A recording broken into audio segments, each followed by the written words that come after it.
G'day folks, Moz here from Moz42. On the last upload I mentioned that I might give a bit of a tour of the Moz Cave. So you can see behind me they're going through a few photos of where I put the lining on the shed, etc. to make it up to my own room. So without further ado, let's check out the Moz Cave.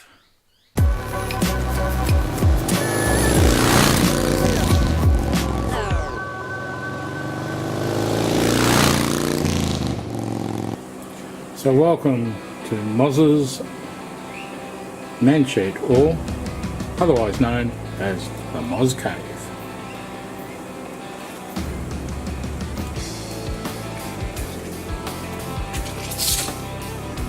You can see it there, and I'll go through and do a 360 tour of the cave and show you what's there. So here we go, we'll have a bit of a 360 view of the Moz Cave.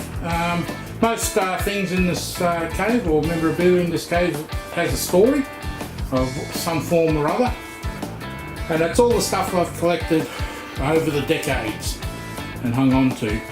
A good example is this fishing hat you see here. I'll just zoom in on it. This hat's probably about 35 years old. Mate and I used to go out fishing off the New South Wales coast pretty much every weekend, fishing for kingfish and yellowfin and tuna in his little 16-foot boat. So yeah, good times had.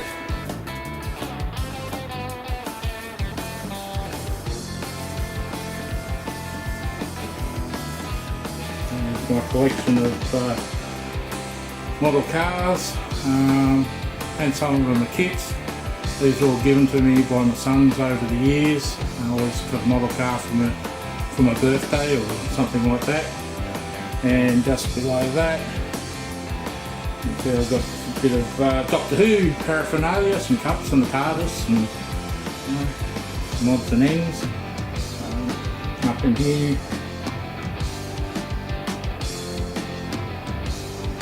can see the Beatles cup. The 4X cup, that actually belonged to Mrs. Moz's dad before he passed.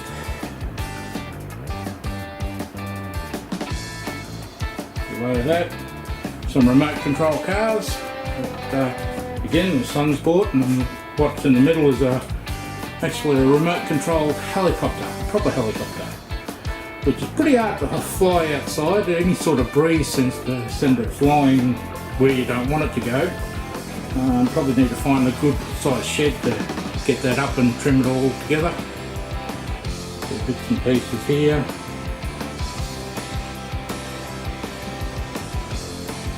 My original K100 RT rear wheel and tyre had a spare. You see, if you notice, that's the what I used to create my logo. There's one over here. Recall that this is a t-shirt I won from 2 Kiwi riders. I said I'd frame it and put it up on the wall, and there it is. It's the first thing I've ever won on YouTube, which is great. It was really great. Yeah. So this section here is basically for all motorcycle bits and pieces, paraphernalia. If I go the right direction, it'd be better. Oop.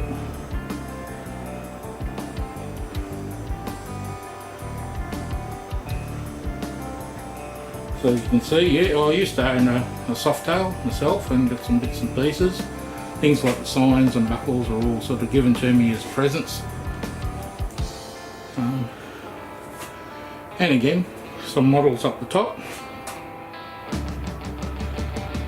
So a few other models and the lights.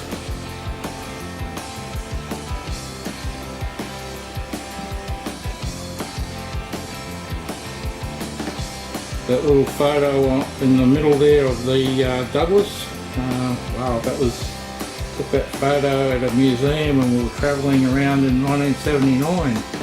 We were sitting in this little old museum near Cooma.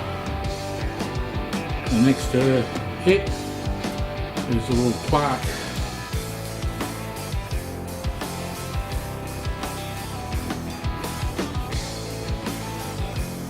It says there, a man and his matchless.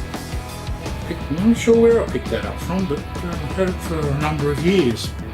Probably Mrs. Moz probably picked it up from the second-hand shop or something like that. This is a photo of my Softail I used to have.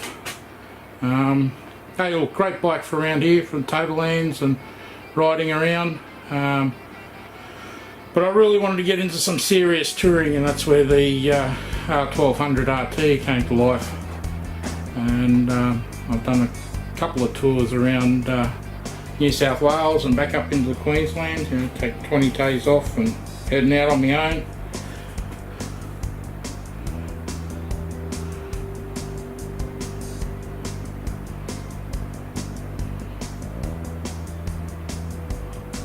Santa and his bike. A few bits and pieces.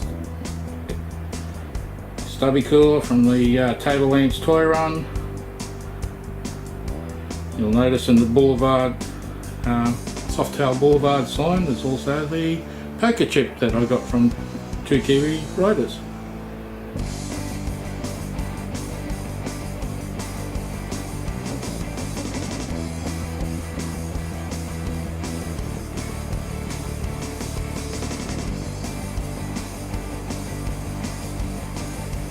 As you can see, I've got a few magazines here, Two Wheels magazines. The reason I kept these is some of the photos that I took on my trips were actually made it into print. I submitted them to Two Wheels. I'll take a few photos of them and you'll see them in the corners or somewhere. I'll put them up. But that was pretty cool, my 5 minutes of fame in print.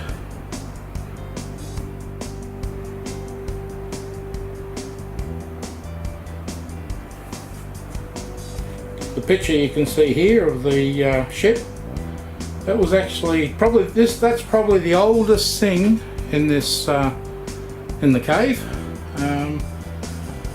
Probably comes from about the late 50s. It was actually the ship my father served on. He was the captain's steward, and when they sailed into Sydney Harbour, he liked it that much that he asked the captain if he could disembark in Sydney Harbour and emigrate to Australia, and the captain gave him his permission, and that's how we got here.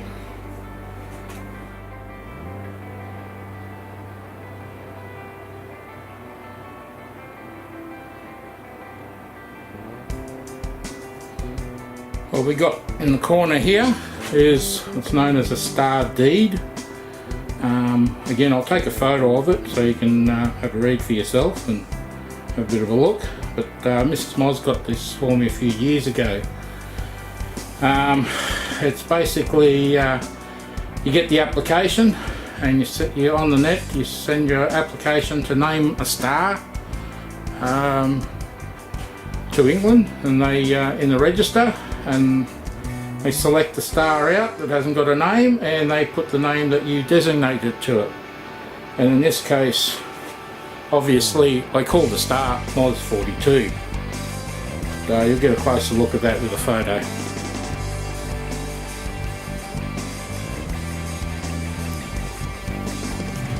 This is my Holden memorabilia corner.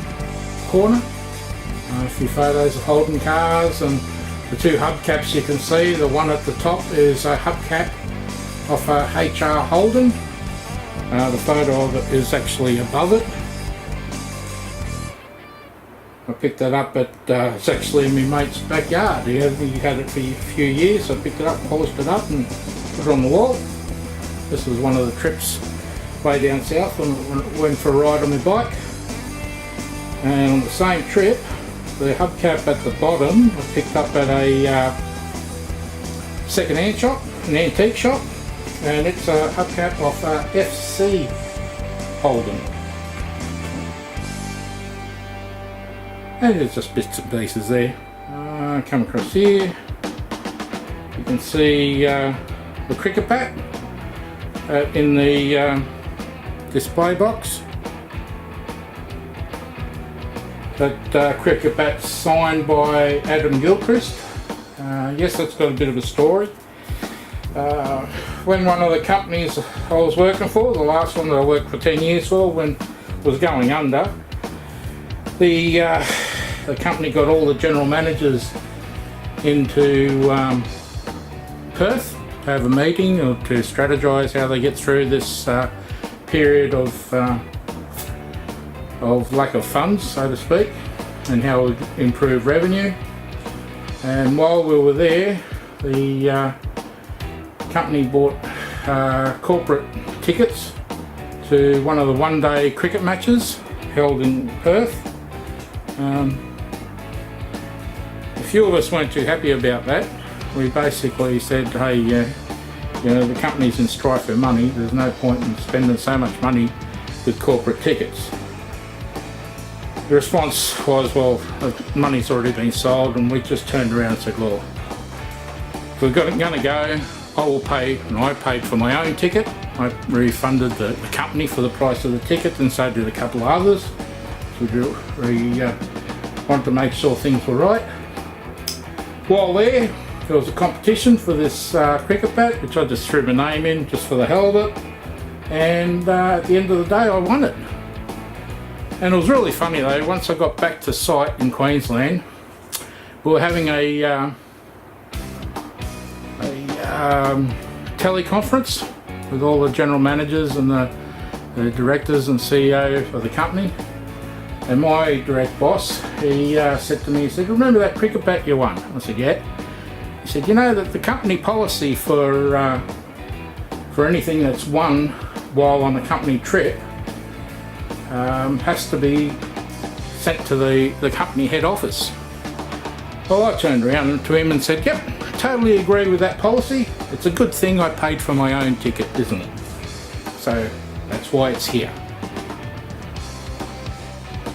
You can see the football jersey for the state of origin. That's my son's. He was born in New South Wales, and so he always followed the Blues. The state of origin is basically Queensland and New South Wales, the best players in rugby league football, forming two teams, and yeah, every year they have a 3-round match and see who wins the title for the year. That particular year my son was one of the jerseys, so that he could wear it to school to stir everyone else up. Good on him, I reckon. This little statue you can see in the middle here, that's a representation of Sir Don Bradman, one of the greatest Australian cricket players in his time. And all these statues were on the tables of the corporate areas for that one-day match. And I just sort of slipped that into my bag and took it home. Thought I'd keep it. After all, I paid for the ticket. The flag you can see here, the danger flag. I actually picked that up when I was a trainee metallurgist with Australian Iron and Steel. And that was one of the danger flags that they used to cordon off areas. I'd have me one of them and keep it for future prosperity.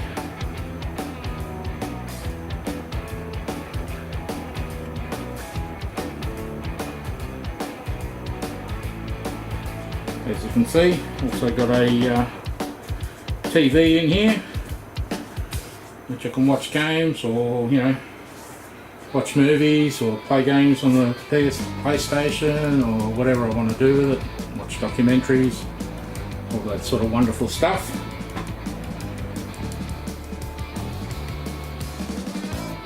Over here you can see the hat with the Australian flag. There's a story to that. I will tell that story when I do my last finale on the story of Moz. So look out for that. I've got bits and pieces here of mining paraphernalia.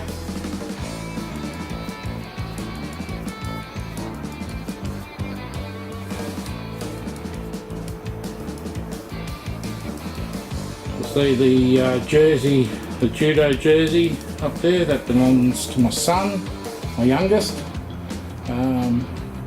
Both my boys did judo from the age of 6 and 8 right through till in their late teens. That particular one was a Queensland jersey because they did represent Queensland in several years. This particular year in 2009, my youngest son became Australian champion at the national titles that were held in Canberra in 2009. He was the Australian champion in the under 16, under 73 kilo boys division. So there you go. This is my mining section.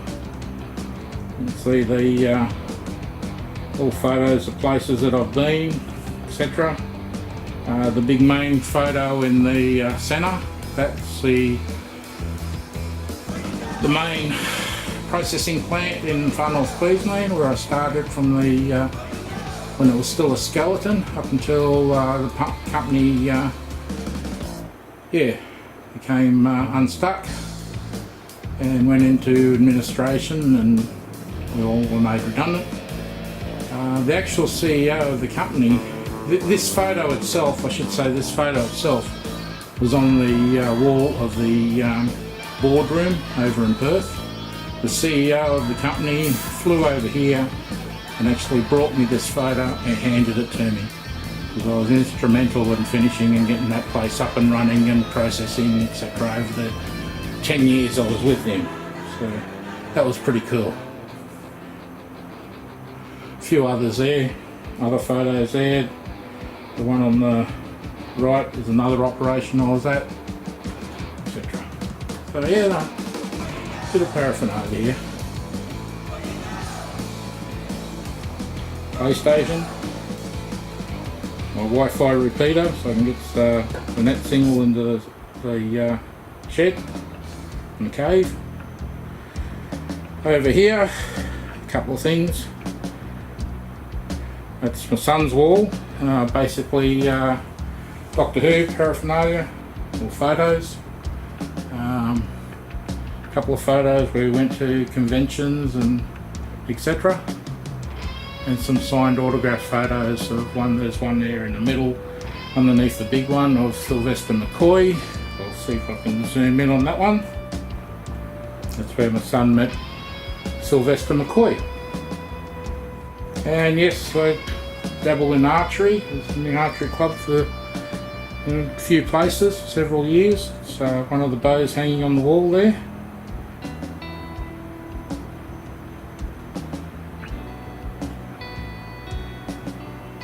And if we look down here, all basically got arrows, etc. that I've made up, that I use occasionally. Most of them are target arrows. I'll keep my eye in by having a shot every now and again. And you can't have a Moz Cave without a bar fridge. So that fridge there is basically for beer and dog food. And sitting above that is, you can see a little a drone. It's the first drone I've ever got and practice with. And yeah, got into strife with it and a few trees, etc. Now there is on my channel a upload of drone versus tree, and that's the drone that went into the tree and managed to get out, fly it out. As you can see, some aircon. Can't have a Moz Cave in far north Queensland without air conditioning. And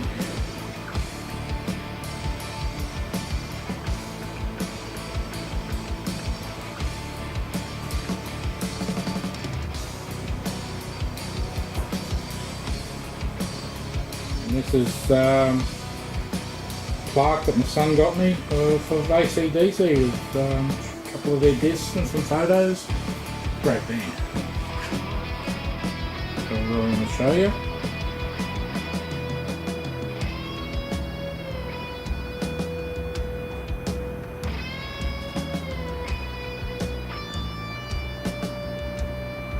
This is what was called a, I think it's called the William Tell, or Robin Hood, one or the other. But it's a shot that I did. It's basically one arrow was in the target, and the next arrow that I fired at it was super consistent and went straight up the bum of the arrow that was in the target. And that's, I actually cut down the arrows a little bit so they could fit it on the plaque, but where they join in the middle are original. You can see there, and you can see where the aluminium peeled away as the arrow shot up its bum.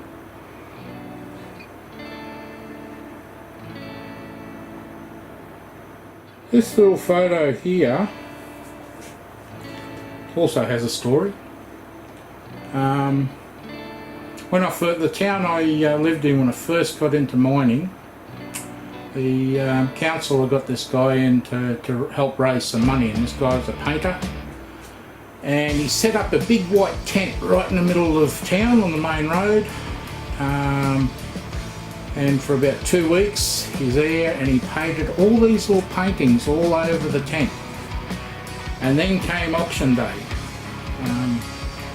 and on auction day he would cut out a painting and auction it off. So it was a piece. So this one was a piece of the tent that had been cut off, and I managed to win the auction and buy that particular painting, or that piece of the tent. And that was all done to help the library in town so they could raise some funds, and that's where all those funds went to. The guy himself, Gregor, the council just paid him a retainer to do the job, and the rest of the money on this all went into, yeah, I'm pretty sure it was a library in town. So that was pretty cool. So that brings us to a close. So that's the